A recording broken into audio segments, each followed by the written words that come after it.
Hey y'all, how are you doing? I'm great. Thank you so much for asking. It's me, Kim, and I'm back for another video.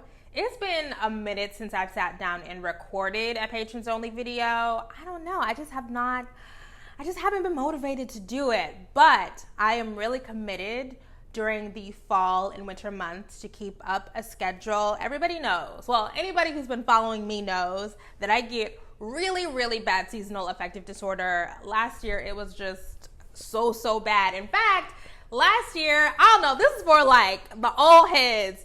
Old heads know that in December or January of the past winter, right, I said this fall I was going to move to Los Angeles because I really need sunlight, and I have friends there, and we were going to have so much fun, and I was just going to be in LA like wearing booty shorts in December. And of course, because of COVID, that's just not gonna happen. I think LA might be open, like California might be kind of open. Is it? I can't remember, but I'm not traveling. I am not traveling. And I actually really do enjoy being so close to my family and seeing them and hanging out. And if I'm there, then I can't be here. And if I'm like going back and forth on planes, then I can't hang out with my family because my mom has a chronic illness, as millions of Americans do. So I'm going to be here, but in order for me to try to stave off some of the worst effects of seasonal affective disorder, which I actually just read an article that said that actually might not even be a real thing, but for me it feels real. Okay, but anyways, in order to make sure that I am happy and content and productive, I'm going to try to be much more organized with my content. So I'm gonna do this video, and then the next video, hopefully this gets up before Saturday. So the next thing that we're gonna do as a Patreon membership community is the community discussion about part 2 of the Nikki Giovanni and James Baldwin dialogue. And so I'll just make sure like to go in order and get things done, and we can be happy and healthy and creative and productive, because if I'm not that, then I'm really gonna like spiral, and that's not gonna be good for anybody. Okay, so thank you guys so much for being patrons. It's been a minute since I've said this, but I really appreciate y'all so much, and I am excited to get theoretical. I really miss diving deep into feminist theory. I don't really do that on the main channel because no. So I'm so excited to get theoretical about something that I've been thinking about for a long time. So let's talk about how shockingly common it is for people to internalize a difference of opinion as a personal attack or an otherwise harmful act, and how that stifles our ability to have deeply thoughtful, generative conversations. So before I get into it, I have to be clear that all disagreements are not made equal. I do not have a right to disagree with your lifestyle if you're gay. I do not have a right to disagree with trans women's lived experiences. Things that deny people their basic human rights are just not up for debate. And I recognize that when I draw that firm boundary, there are people on the right, conservatives, who think that that's intolerance. I do not care. I truly do not give a single fuck, right? I think that that is a clear-eyed commitment to human rights. So when I'm talking about disagreements, I'm talking about other stuff. What I'm concerned about is how we navigate disagreements about stuff that is frankly not that serious, okay? It's not life or death. It's not human rights, all right? Most of the stuff that I even talk about, honestly, it's frivolous, because y'all know I like frivolous shit. I like TV, I like movies, I like music. In the grand scheme of things, you know, the stuff that we really get into on here is pretty petty. And that's fine. Like, I like to discuss the petty, and I actually think it's important. These discussions are a way for us to dip our toe into deep conversations, but perspective is key. So I'm seeing over and over again an inability to discern the serious disagreements from the trivial ones, and that's just a real bummer, right? So for example, I made a video about Cuties that I knew some people would disagree with. It's a movie, right? But I knew that this movie has become a proxy for a huge culture war, as I outlined in that video. And someone wrote a very long comment about how my taking that stance on whether or not the film constituted child porn and should be banned was me horribly gaslighting her. That is what she wrote in the comments. And I'm like, what? Like, gaslighting is a term that describes someone manipulating someone else into questioning their reality or sanity. It describes actions that are concerted and pointed and intentional. Okay, that's not what happened. What actually happened is we saw the same piece of art and walked away from that piece of art with different ideas, different opinions. That's it. Not only does that happen all the time, but I read those comments. There are so many people who agree with me. And so this got me thinking that maybe these are the limitations of the language that we use to describe our social realities. Maybe that woman really did feel harmed by my viewpoint, but are all accusations of harm legitimate? And then if they're not all legitimate, which they can't all be, how do we determine the real from the fake? And this stuff becomes even dicier, even more difficult when we're talking about intra-group discussions, intra-group identity, because now that we're all slicing up our identities in all these different ways, there's more and more opportunities for us to disagree. There's going to be lots of disputes. So what do we do when members within a certain identity category disagree about the legitimacy of a claim of harm? And so this is the corner that we box ourselves into when we lead with our traumatized identities, because we do all interpret our identities differently, right? Like, I'm Black, you're Black, but we might not have the same ideas. And we try to use our identities as a shorthand, right? So we try to say, I'm X, so Y must obviously be true, and try to bypass other critical forms of analysis. But that just does not work, again, because there's so many ways to slice up a subject, right?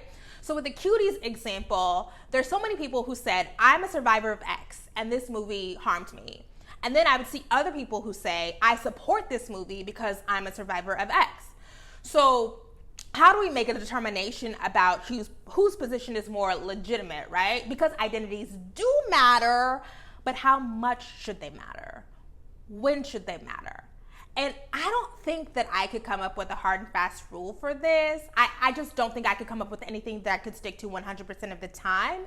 It wouldn't please me. It wouldn't please anybody else. I do think that a lot of the times we're just dealing with I know it's legitimate when I see it, but that means that you're gonna be making some mistakes. Like, you might actually in the process really be harming people inadvertently, because everything is so subjective. And that is like, you know, in this social justice stuff, that's a hard thing. And so I was so struck by the accusation that I was being intentionally malicious that I picked up this book called Conflict is Not Abuse by Sarah Schulman, whom I adore. And the first couple of chapters of that book are so good on this, right? She talks about all the ways that we're looking to legitimize our grievances because we want to be heard, because we want to feel seen, and we don't have access to empirical evidence. We often have to go with how something makes us feel. But again, that's so freaking subjective. And that's fine though, right? Because I want to know how you feel. But the problem is that our very intense political climate and the norms of social media encourage us to perform our identities and frustrations. So a lot of folks cannot just go with, I didn't like that, I disagree. They have to go with, you harmed me. Schulman, in her book, calls this overstating harm. And overstating harm is often a power move. So even if you are genuinely aggrieved, you might be tempted to overstate harm as a means of gaining the upper hand in a conflict. Because if we take the Cuties example, it's not one where anyone was harmed, right? We have conflicting ideas, and conflict is natural and normal. Conflict requires both parties to reflect on how they might participate in the conflict or resolution, or just like walk away. Schulman is all about resolve it, talk to each other, but I'm also okay with just saying, okay, we're just gonna agree to disagree. Like, that's okay. So harm, if you're claiming that, means that one side of the equation is the victim and the other side is the perpetrator. And if you've been harmed, you're not expected to do any work. And that's why overstating harm is so appealing. But that's also why it's really, really destructive and stopping us from getting the real work done, right? Schulman underscores that it's important for us to be able to differentiate conflict from abuse being an action that causes harm, because claims of abuse are used to justify excessive punishment and shunning. So the claim is not just, you harmed me or someone I care for. The claim is, you harmed me, now you must pay. And sometimes we're just doing too much, right? Like, people do have bad takes. I've had some bad takes, okay? But all of them are not harmful. All of them are not worth the time and the energy we try to spend dragging people or canceling people. Because another thing that happens is we overstate harm to justify our desire to pile on, and then we try to call those pile-ons accountability, when really it's just catharsis. You're looking for an outlet for your frustration, but you don't want to own that, right? We try to say, you harmed me, so whatever I give to you, you had it coming. You're toxic, right? And it's like, but are you also being toxic? And by the way, y'all know I don't just point fingers. I have done this. I've done this a lot. While reading this book and making my notes for this, I felt so convicted because Sarah was calling me the fuck out. When I feel some type of way and I really don't want to take the time to tease out why, I have absolutely gone straight to my identity. How dare you do this to me? How dare you do this to a Black woman? How dare you do this to a survivor of sexual assault, et cetera, et cetera, et cetera? There is, and I don't know, maybe this is shaking the table, a strange satisfaction in feeling like you've been wronged and deserve redress. So that leads us to participate in these public performances. You know, it's so easy to call out, and it's gratifying, especially when you know that you have a community behind you. That's one of the reasons why I've chosen to slow down the pace of my content production, realizing that I was participating in some of the stuff that I know is super, super dangerous. I want to take time to think through the quality of my arguments, because I've noticed that my first response to stuff is often wrong, right? My first response is often rooted in ego and performance and me trying to telegraph who I think I am and who I want people to think I am, right? And that ultimately is destructive. It's not helping the marginalized identity categories that I think I'm representing. I do think that my ideas here might be a little bit spicy, but if we're serious about moving toward justice, we have to be real about the ways we weaponize social justice language to advantage ourselves in dispute. It happens all the time, and there's something else. Schulman talks about the psychological explanation for why we might engage in this kind of behavior and overstating harm. But as I mentioned, it's not just psychological, it's technological as well. This is also about the ways that we consume and process information. We know Donald Trump and the looming threat of fascism has us all on a hair trigger, right? Like really think about what these past 4 years have done to you and your mental health and how you engage in disagreements on and offline. But I don't think that this is a problem that's going to go away when Trump goes away, because most of us spend a significant amount of time on one of the primary drivers of that behavior, and that is social media. According to the Psychology of Technology Institute, the structure of social media and their algorithms have rendered us unable to differentiate the big issues from those that are relatively minor. And that's the point. Everything feeling major all the time is what keeps us plugged into these streams. You feel like you can't look away because you're gonna miss something huge. Internet theorist David Chapman explains that because so much information is thrown at us all the time in an order that makes no sense beyond what will increase engagement, we're having trouble making meaning of it all. He says, overall, the problem is that without structures and boundaries, shards of meaning do not relate to each other, so it's impossible to compare them. There is no standard of value, so everything seems equally trivial or equally earth-shaking or equally threatening. Our lives are so full of so many tiny, tasty things and so many crises and outrages that it may all fail to add up to much. I agree with that. Social media is exacerbating our natural inclinations. And this is so tricky because in my heart, I really think that the key to solving the problem is to log off, but I don't want to because it feels good and it activates my pleasure centers. And if you follow me here for a minute, you also know that every 6 months I say I'm gonna quit social media, but I cannot do it because I'm addicted, okay? Reeling ourselves in is going to take a lot of self-regulation in an environment where there are no incentives to regulate your responses or your emotions. It's going to require us to really think deeply about if our response to a certain stimulus is proportional to the harm that has been done. And that takes a lot of self-awareness. We talk about safety and trauma and harm for a good reason, but I haven't really heard people talk about the amount of discomfort that they're willing to live with, because discomfort can be good. Discomfort can be generative. And if we are only thinking about harm and how we're being hurt, we're not really dealing with the fact that sometimes being uncomfortable is an important part of the learning process. You know I often have to deal with my first reaction when somebody runs afoul of me is to say, how dare you do that? How dare you say that? But there have been so many books, podcasts, movies where I have been initially offended, and then I had to come back and say, oh, okay, you made some points, right?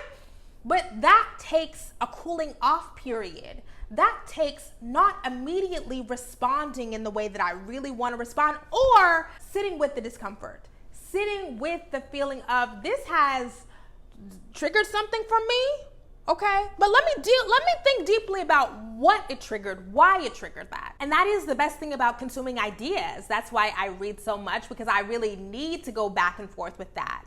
I know that this is hard because we're hyper vigilant. We're bringing all of this baggage of white supremacist capitalist patriarchy to every conversation we enter, and we can't put that stuff down, but eliminating all discomfort is just not going to be possible. And that's not even a real goal, right? We try to use language that's meant to keep people safe and protect the most vulnerable, to shield ourselves from experiencing any kind of discomfort. And no, like, I don't want you to just be out here being traumatized all the time and triggered all the time. But we do have to think about what real abuse is and how we're really going to deal with that, because safety and the way that a lot of us imagine it is simply not a tenable goal. It's just not gonna happen. So anyways, that's all I had to say about that. If you have any thoughts, if you have any feelings, feel free to leave a comment down below. Maybe I'll do a live where we can have like a live chat about this little video. But I appreciate y'all so much. Thank you for watching. I will talk to you later. Bye. Oh, and come to the Nikki Giovanni, James Baldwin live chat. I know y'all not gonna do no homework, so what we are actually doing, if you saw the last video, was playing the conversation and then pausing it and then reflecting on it. Let's talk. I miss you guys. Bye. Talk to you later.